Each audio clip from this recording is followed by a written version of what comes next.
প্রিয় দর্শক, সবাইকে আন্তরিক শুভেচ্ছা ও অভিনন্দন জানিয়ে আমরা আমি কেন ব্যর্থ এর তৃতীয় পর্বে আমন্ত্রণ জানাচ্ছি।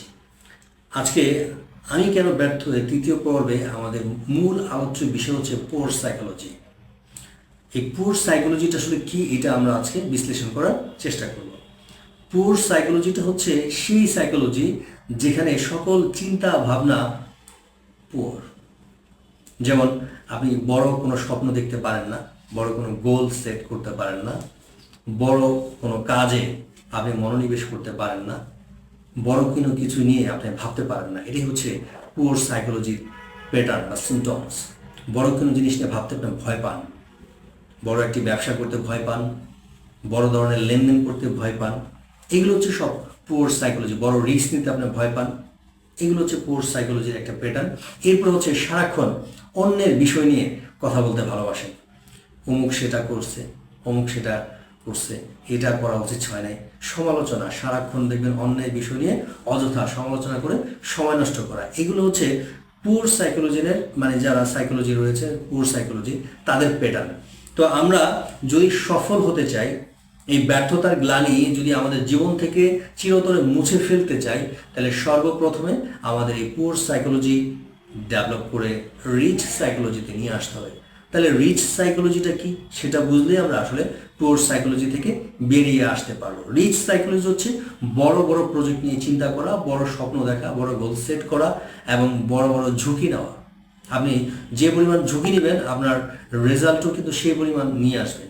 ঝুঁকি যত ছোট নেবেন, রেজাল্টও ছোট আসবে। ধরুন আপনি এই কথার কথা 500 টাকার ঝুঁকি নিয়েছেন, তাহলে প্রফিট হলে সর্বোচ্চ কত হবে? 500 টাকা। আপনি 5,000 টাকা ঝুঁকি নিয়েছেন, তাহলে প্রফিট হলে কত হবে? সর্বোচ্চ 5,000 টাকাই হবে। 5,000 টাকা ইনভেস্ট করে তো 5 কোটি টাকা লাভ করা সম্ভব না। তাহলে আপনি 5 লাখ টাকার ঝুঁকি নিয়েছেন, তাহলে সর্বোচ্চ প্রফিটের সম্ভাবনা 5 লাখ টাকাই।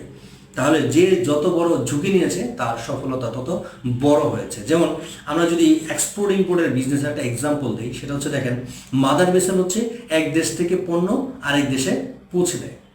তো এই মাদার ভেসেলে বিভিন্ন দেশের পণ্য থাকে। তাহলে সেই মাদার ভেসেল যে মালিক, সে কিন্তু হাজার হাজার কোটি টাকার ঝুঁকি নিয়েছে। কারণ এই মাদার ভেসেল যদি সমুদ্রে ডুবে যায় তাহলে তো শেষ, সব কিছুই শেষ হয়ে যাবে। তাহলে সে কিন্তু সবচেয়ে বড় ঝুঁকি নিয়েছে। কিন্তু এই মাদার ভেসেল যদি নির্দিষ্ট সময়ে নির্দিষ্ট জায়গায় পৌঁছে যায়, তাহলে কিন্তু তার হিউজ পরিমাণ একটা রেভিনিউ বা প্রফিট চলে আসে। তার কারণ কি? সে ঝুঁকি নিয়েছে অনেক বড়। তাহলে আপনি ঝুঁকি যে পরিমাণ সাইজের নিতে পারবেন, তাহলে আপনার প্রফিট রেশিওর সাইজটাও সেই পরিমাণেরই হবে। তাহলে এই যে ঝুঁকি নিতে না পারা, ঝুঁকি নিতে ভয় পাওয়া, এগুলি হচ্ছে সব পোর সাইকোলজির ব্যাপার।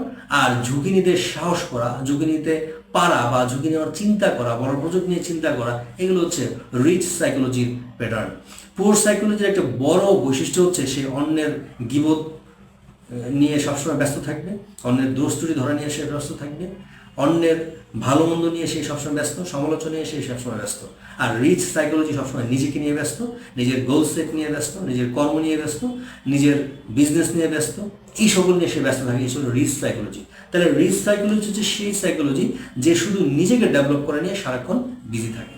আর পুর সাইকোলজি হচ্ছে সেই সাইকোলজি যে অন্যের দোষ ধরা নিয়ে, অন্যের গুণগান গাওয়া নিয়ে সবসময় ব্যস্ত। তো এই জায়গায় আমি একটি চমৎকার উদাহরণ দিতে চাই। সেটা হচ্ছে এইরকম যে যারা ইতিহাস পড়ে তাদের নাম ইতিহাসে লেখা হয় না, যারা কাজ করে তাদের নামই ইতিহাসে লেখা হয়। তাহলে আসলে ইতিহাস পড়ে কোনোদিন ঐতিহাসিক হওয়া যাবে না, বরঞ্চ কাজ করলেই ইতিহাসে আপনার নাম চলে আসবে, আপনি ঐতিহাসিক ব্যক্তিত্ব হিসেবে পরিচিতি লাভ করতে পারবেন। তাহলে এরকমই অন্যের ইতিহাস ঘেটে আমাদের কোনো লাভ নেই, বরঞ্চ তার চেয়ে কাজ করলেই আমরা আমাদের নাম ইতিহাসে লিখাতে পারবো। তো এটা হচ্ছে রিচ মেন্টালিটি এবং রিচ সাইকোলজি।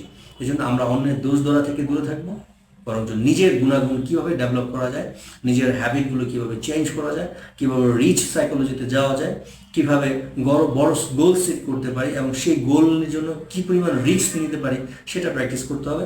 এবং মেন্টালিটিতে আমাদের কী পরিমাণ ধৈর্য ডেভেলপ করা যায়, এইগুলো নিয়ে আমরা চিন্তা করব।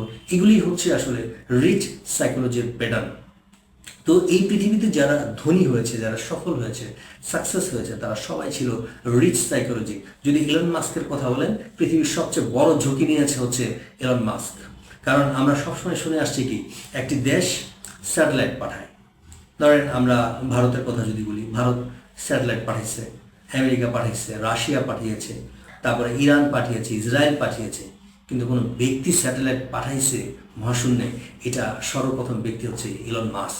তাহলে সে কি পরিমাণ রিস্ক নিয়েছে আমাদের এটা ভাবতে হবে। তবে তার সফলতা কিন্তু কম না। এখন স্টারলিংক সারা ওয়ার্ল্ডকে লিড দিতে আসতেছে।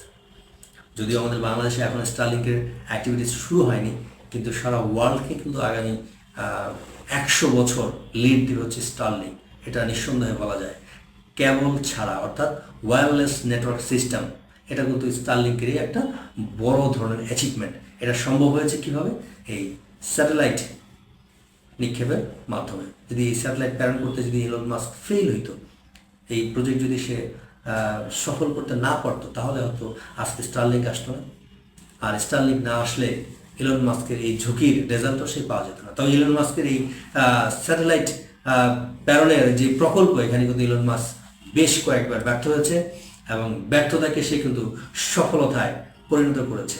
এর কারণ সে ব্যর্থতাকে মেনে নিতে পারেনি। কারণ ইলন মাস্কের ক্যারেক্টার ভেরি ক্রিটিক্যাল ক্যারেক্টার।